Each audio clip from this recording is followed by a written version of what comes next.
Today I made these 3 ingredients Scottish shortbread sugar cookies, and they turn out super amazing, so crunchy, and they taste so well. So I would like you to relax and enjoy this video to the end, and believe me, you're going to love this recipe. So let's do this. So first I started by measuring out 120 grams of all-purpose flour. To that I added 70 grams of butter. You can use salted or unsalted butter for this recipe, and make sure that you are using softened butter. Okay, now you add in the butter. Then I went in with 35 grams of granulated sugar.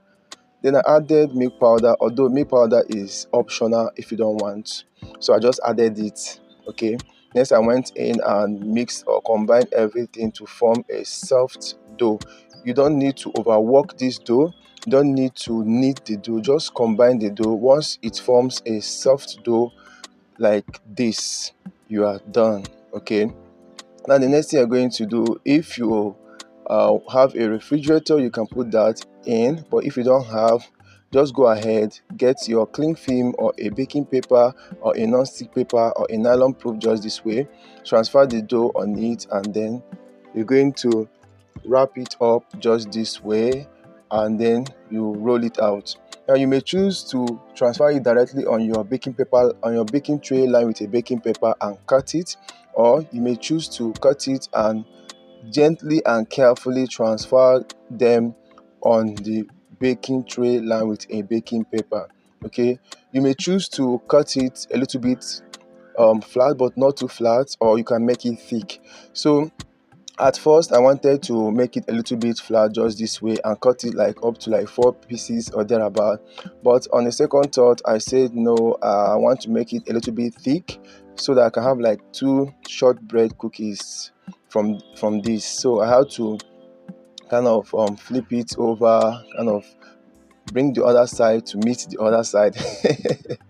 Then I cut it into 2 parts and trim the edges and carefully transfer this on my baking tray line with a baking paper, and I transferred this in my oven and I baked in my preheated oven. But first I had to poke holes on them to ease out air from the cookies, and also sprinkle some sugar on the cookies.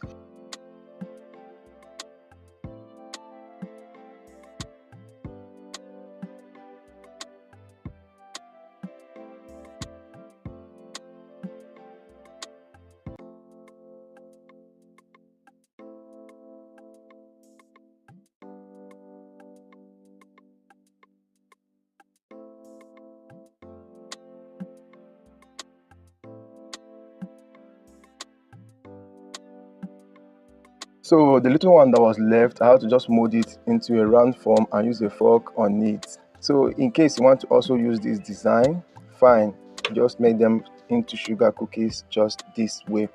Like I said, I sprinkled some sugar on them, then popped this in my preheated oven, and I baked at 200 degrees for 35 to 40 minutes. So that, because I want them to come out brown. If you want your own to be light or milky, just bake for 20 to 25 or just 30 minutes, and these cookies will turn out amazing. Let them be on the tray for up to 10 to 20 minutes and cool down before you can take them out from the tray, because once they are out of the oven, they will be super soft. So you allow them to cool down before you can transfer on your cooling rack to cool down completely. Then you can package or enjoy. Thanks for watching. See you guys in my next one.